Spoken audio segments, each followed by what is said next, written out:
Even a year on from when I went there, you've now got better air capability. You've got new aircraft, F-16s. You've just got. It's a totally different war now. So if they couldn't do it 12 months ago, they're going to find it incredibly hard to get in past Pokrovsk and out. My own thought is they will try and move up towards Izium and that way, and try and join up with the Russians there and concentrate in that area before they push on past Pokrovsk.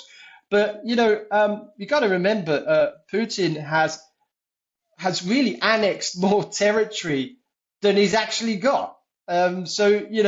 The more I talk about this, the more it's resonating with people that, it's an absolute failure. Hello and welcome to Frontline with me, Philip Ingram. Now, today on day 1365 of Vladimir Putin's 10-day special military operation or full-scale invasion of Ukraine, we're very privileged to be talking to Shaun Pinner. Now, Shaun's a former British Army soldier who joined the Ukrainian Armed Forces as a contract fighter in 2018, and he fought during the Russian invasion of Ukraine.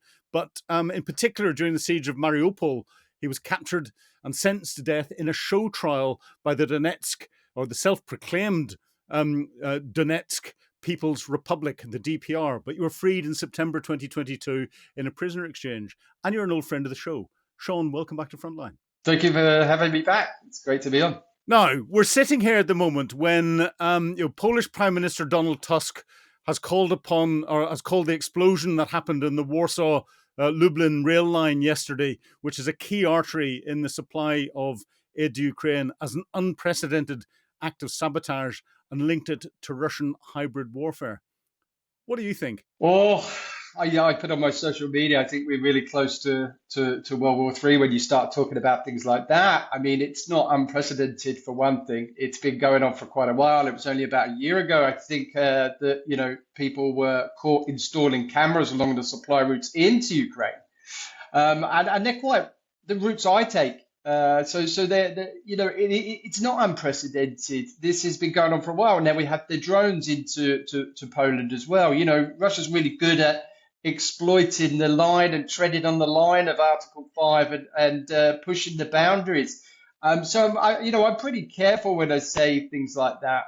But I actually mean it. I think you're now really in the danger of a mistake leading to something else. And what that form that takes could be anybody's guess at the moment, because they're attacking on all fronts. Yeah, well, Polish investigation mentioned high professionalism in this attack.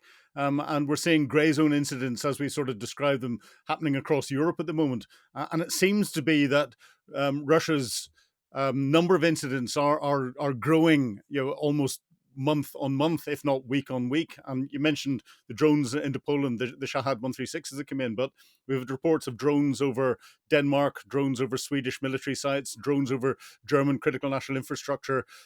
We've got attacks on ports in the Danube.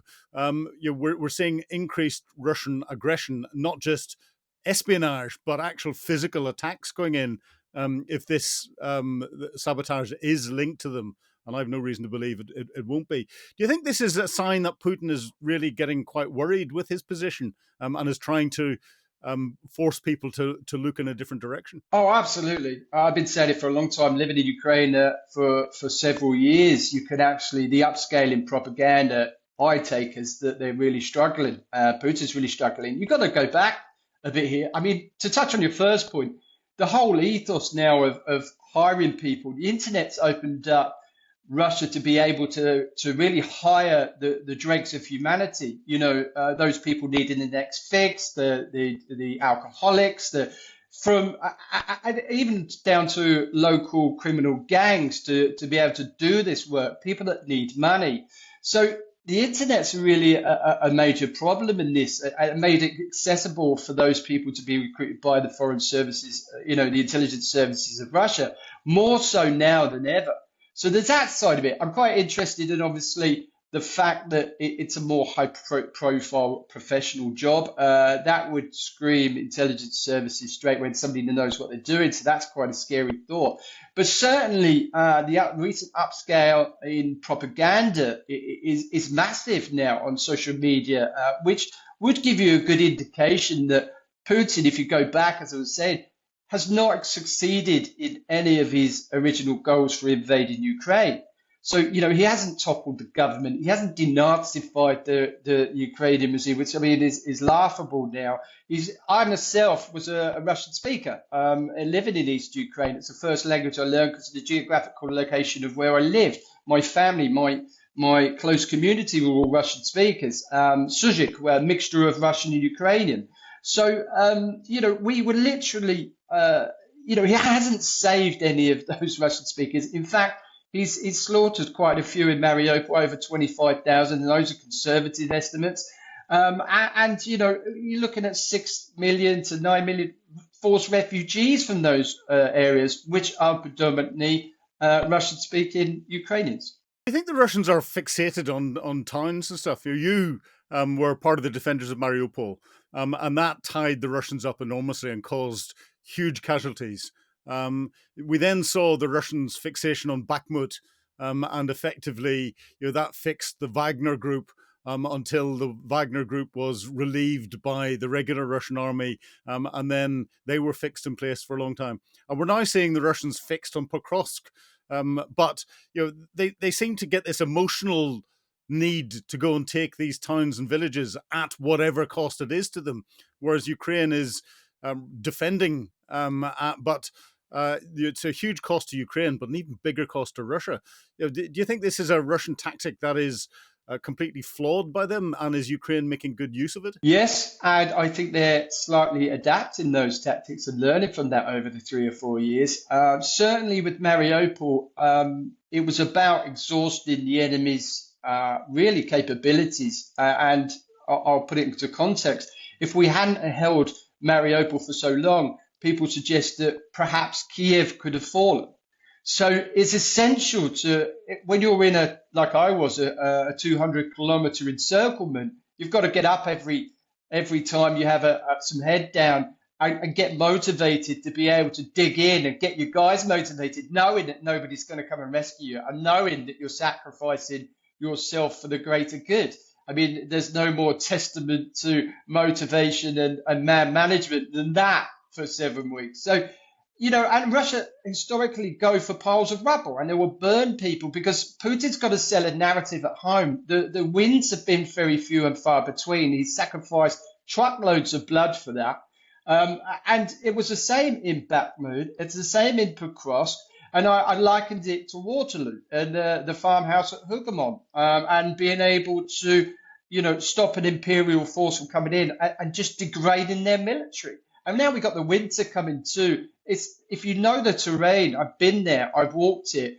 It's rather like East Anglia. So, you try and invade East Anglia, it's ploughed fields. This time of year, it's soaking wet. It's very little cover, strip woods. So it's very, very hard for an aggressor army to make progress, even if the Ukrainians do pull out of Pokrovsk.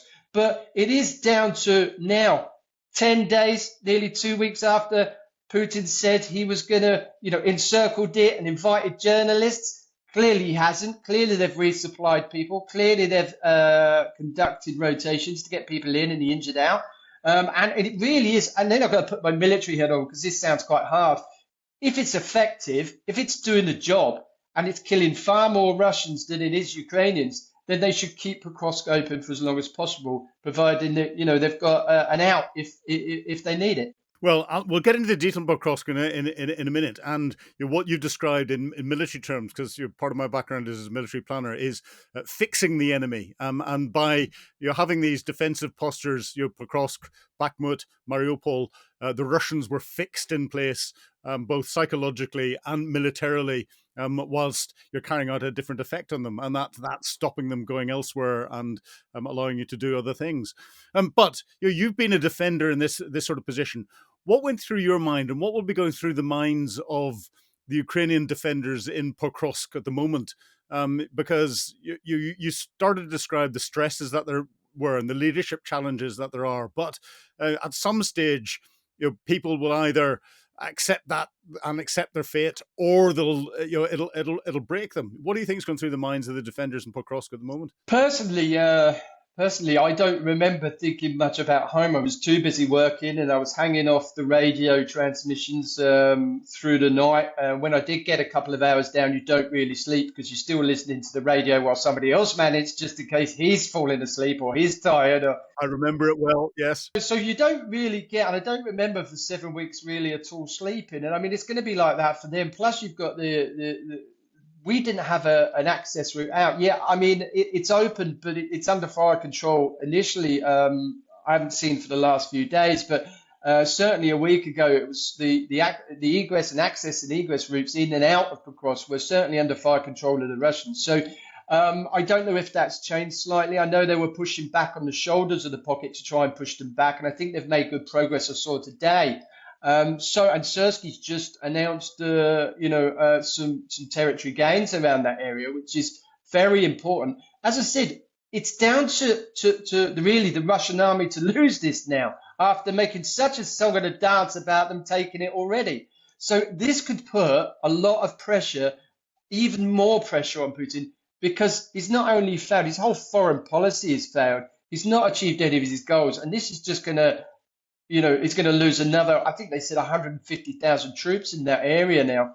If he can't take Pokrovsk, then it really is a disaster for him. But you described the territory and the fields around it and all the rest of it, and the best anti-vehicle device that the Ukrainians have got is Ukrainian mud. I think it works exceptionally well against armored vehicles, and it works exceptionally well against soft-skin wheeled vehicles, which is why we're seeing tactics now of where you're getting 2 or 3 or 4 individuals trying to infiltrate through different lines, and you don't have traditional linear front lines, which is why you get reports of the Russian flag is seen here, and that's territory that's been occupied by Ukraine for 6 months. The Russians must have captured it. Well, no, it's someone with a flag that's in there, and the Ukrainians do the same. Is that what the front line is really like? Yeah, well, I was there a year ago, exactly a year ago, unless we're going to put things into context here. A year ago, they were 8 kilometers from Pokrovsk. So it's taken them a year to get 8 kilometers into or around the cities so they can start getting into the city. So when people talk about the lines are collapsing, it just isn't like that. It's more geared up for Ukraine to defend because the Russians are always going to be coming at you. So it's like East Anglia. They've got the drones, so it is a drone heaven down there, especially if you're the defender. I think before the invention of drones, when I first joined the army in the 90s, we didn't even have mobiles. So I've seen it all the way through 30 years. And now, I think it was the attrition rate, if you were advancing, was 3 to 1. You were going to lose 3 to every one of theirs if you were attacking a position. I think drones have doubled that, 6 to 1. Probably more so, because if you look at the innovations and really the power shift that's happened in Ukraine's favor, from me 12 months ago saying that if the economy collapses in Russia, we could actually feasibly, on paper, walk into those occupied territories without a shot being fired. People laughing at me 12 months ago. Now I'm saying it, and people are like, "Oh yeah, maybe they could." It's teetering. The economy is teetering. The same with the front lines, the power shift now, the innovations that Ukraine's making are now hitting everywhere in Russia. That wasn't like that. It's a different war now. It's the power shift is obvious, where it's been slow 2 or 3 years to pick up, even an ammunition drought just before Trump was inaugurated, that we didn't think there was going to be Ukraine, to now actually breaking the Russian economy and firing, flamingos and long range drones into Russia, which is a major shift. And what's happened really? Nothing. Russia's still doing the same thing as it did year one, bombing the infrastructure, bombing residential areas, trying to break the spirit of the Ukrainians. And I just put a piece out on my Substack saying it's just not happening. In a world of eco flows and inverter chargers and diesel generators, power banks on your desk, just not people just getting on with their lives, even though they're burying loved ones and being disrupted and electrical blackouts, and just getting on with their lives. Well, I'll get into the morale of the Ukrainian people and what's going on there and that side in a moment. But you'd mentioned the drone technology coming in. And for everything that the Ukrainians seem to invent, the Russians then seem to somehow steal the plans, and they've got a mass that they can put behind it, especially with Chinese and North Korean support and elsewhere, and bring the technology in. Who's winning the drone battle and the technology battle on the front lines at the moment? It depends. I've heard two sides that Ukraine's got the innovations and technology and doing very well, and I've also heard Russia's up their quantities. But you can just see by now Zelensky's confidence in speaking about launching drone attacks every day into Russia. This is now we're seeing blackouts in Moscow, blackouts in Belgrade. This is their oil industry's taking a right tonking. The manufacturing's done. They're now having to, bring people in from India and North Korea to manufacture because they've killed a generation. Putin's killed a generation of Russians. I mean, we don't talk about it enough how bad Russia and the economy and how they're dealing with this SMO actually is. The Western media is so concentrated on Ukraine, and the news is quite biased. So you find yourself that, that's how I got into social media. That's how I got into news, because I spent a large part of my army career underneath it. I didn't want anybody to know who I was. So, for me to come out and appear on here to talk about it is quite new to me. So I understand the value of that, but it's not the same reporting. It's very overestimation of Russia and an underestimation of Ukraine. And 4 years later, they're still doing it. They don't understand that Ukraine fights for time.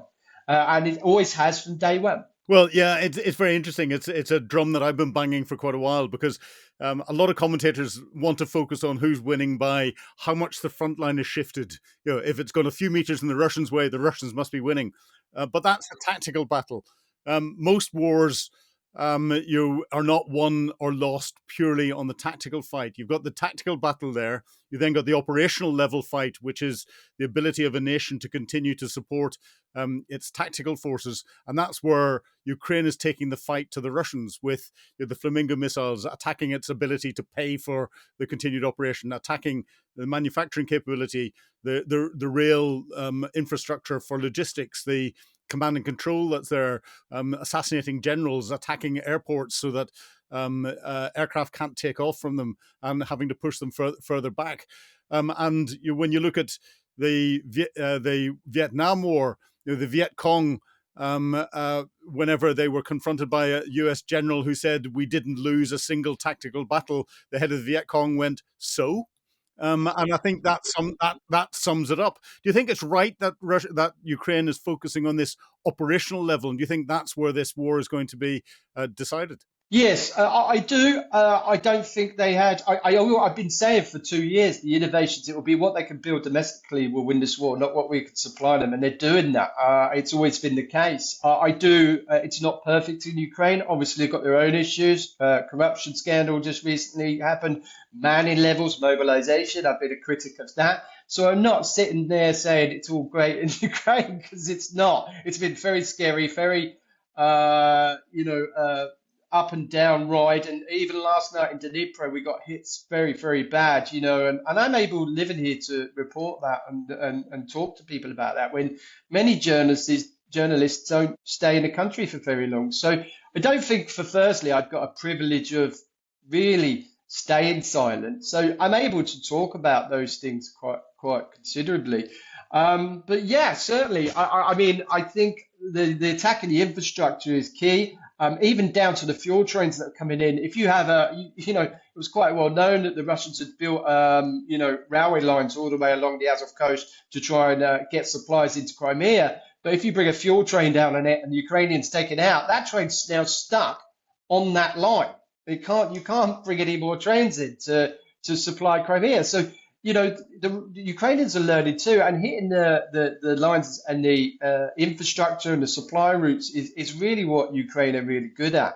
And they don't mind losing some territory to then get a better advantage, bring them in and kill more Russians. Because even if Pokrovsk, they do pull out of Pokrovsk, the Russians have to do this all over again somewhere else. So if they're going to kill 20, 30,000 in Pokrovsk, they're going to pull back. The war's going to shift somewhere else, and they're just going to have to kill another 20, 30,000 Russians in the next town they try to bulldoze.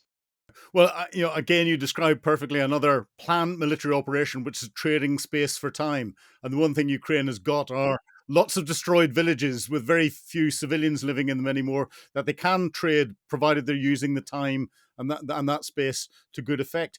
Do you think that they will have prepared further fallback positions outside Pokrovsk should the military commanders decide that it's militarily better for them to let the Russians occupy that territory and fall back to other positions, or that's something that doesn't seem to be being talked about anywhere at the moment?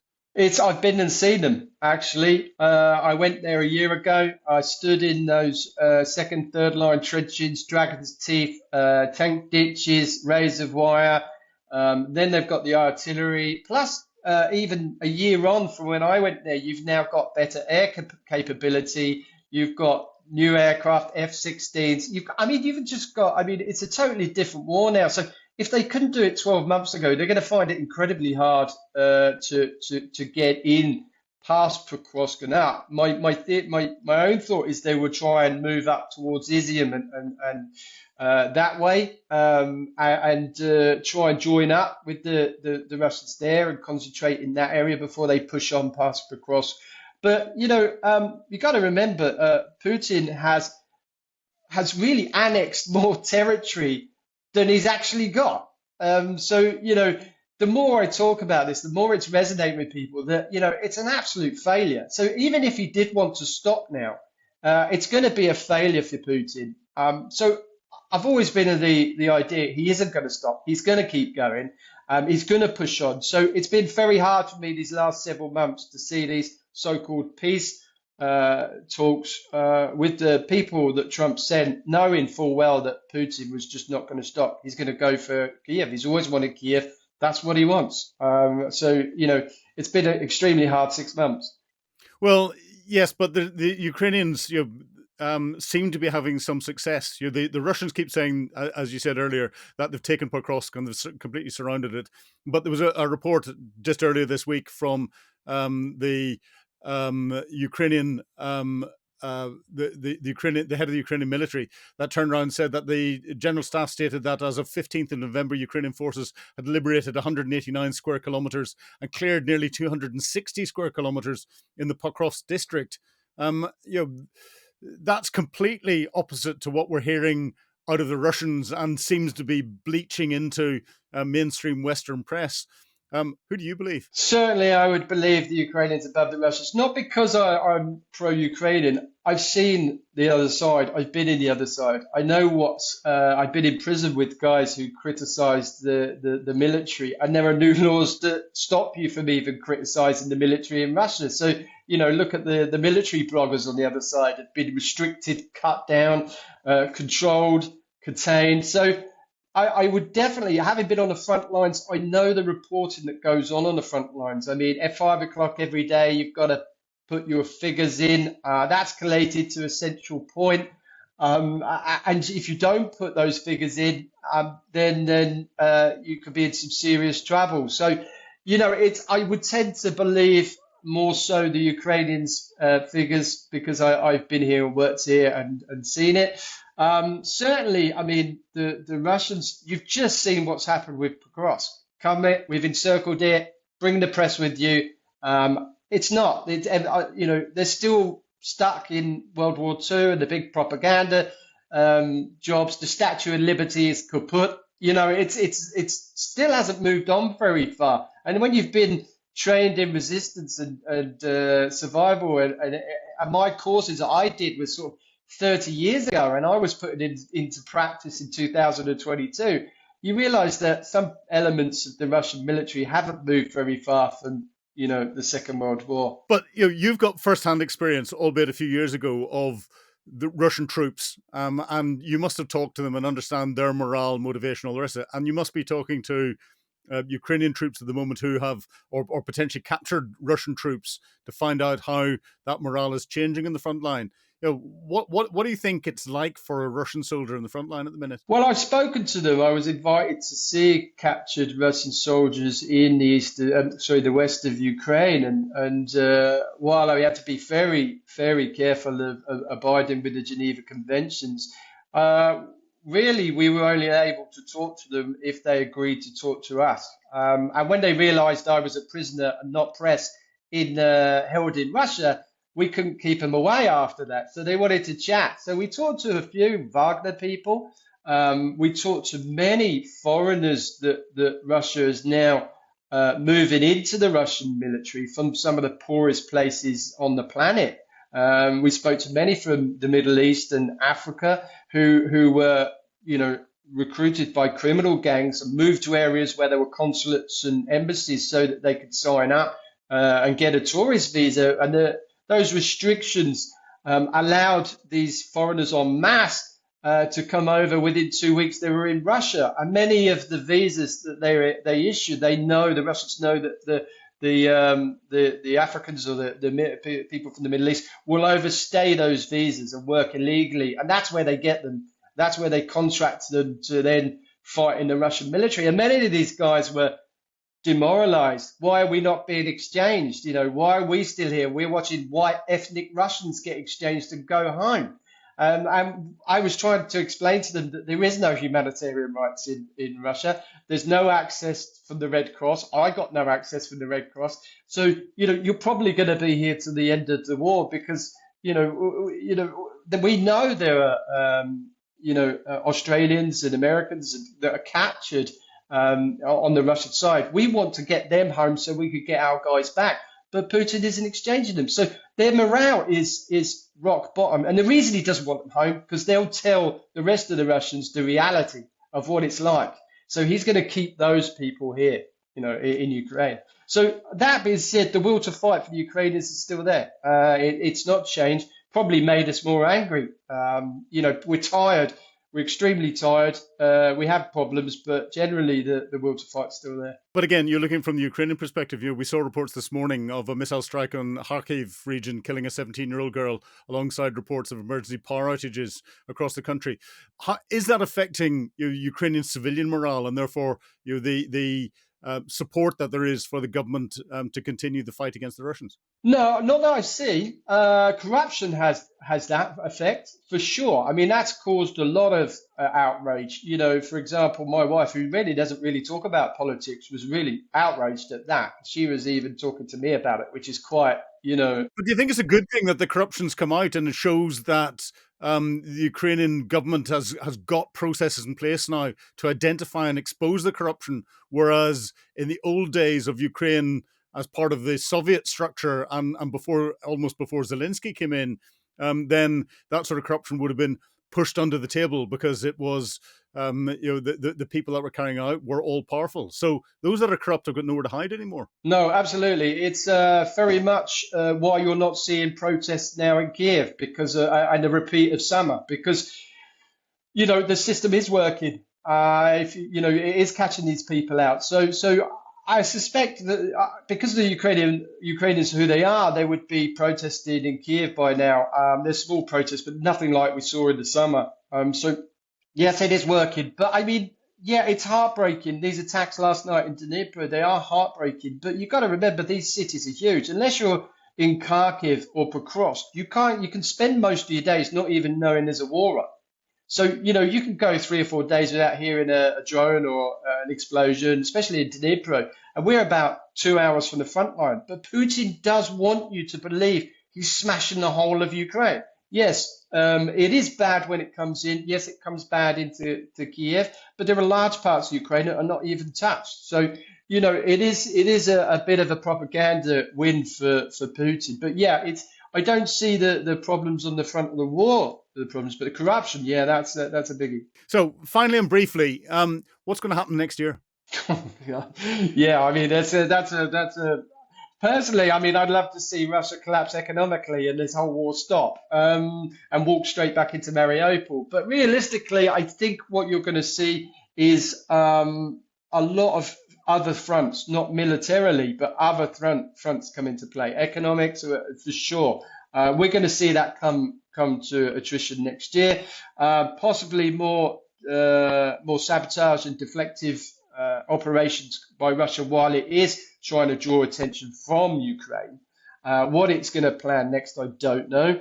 You're going to see more innovations from Ukraine, more probably another Operation Spider's Web somewhere. I mean, there's going to be something like that coming about.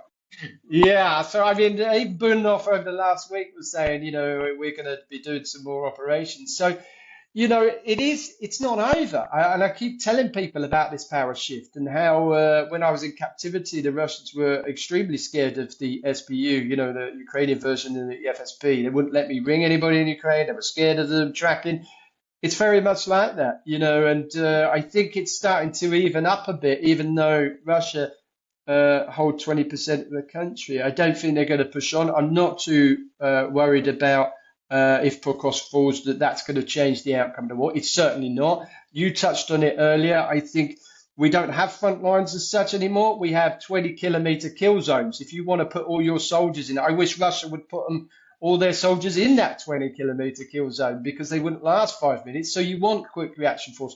This war is changing. Nobody's fought in a war like this before, especially Americans, the Brits, Europe. This is unique to Ukraine and Russia, so everybody's learning. So it's very difficult to sort of predict what's going to happen next year. Well, that's in some ways encouraging because it'll give us more opportunities to talk, but in other ways it's sad that the war is going to continue. But Shaun Pinner, it's been a real pleasure talking to you today on Times Radio Frontline. My pleasure. Thank you for having me on. You've been watching Frontline with me, Philip Ingram. If you'd like access to exclusive content, please subscribe to Times Radio membership and watch us on YouTube. But you can now get us as a podcast wherever you get your podcasts from. And don't forget, you can also listen to Times Radio for the latest updates on global affairs and read about them at thetimes.com. Thank you.